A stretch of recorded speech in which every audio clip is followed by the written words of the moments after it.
શ્રી મોદી સાહેબના નેતૃત્વ અને દિશા દર્શનમાં 1 વર્ષ સુધી આવા સ્મૃતિ સમારોહની ઉજવણી થવાની છે। આવા રાષ્ટ્રીય ચેતનાસભર ઉજવણીમાં આજે વધુ એક ગરિમામય ઉજવણીનો અવસર છે। 1875માં લખાયેલા આપણા વંદે માતરમ ગાનના 150 વર્ષ આજે પૂર્ણ થયા છે।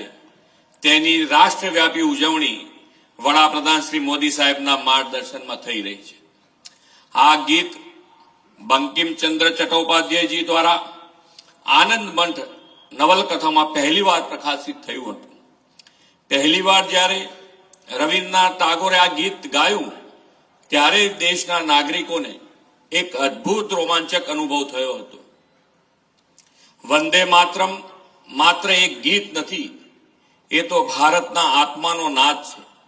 તે રાષ્ટ્ર પ્રેમની એવી પવિત્ર ધ્વનિ છે જે દરેક ભારતીયોના હૃદયમાં અંતર ઉર્જા, શ્રદ્ધા અને સંકલ્પ જગાવે છે।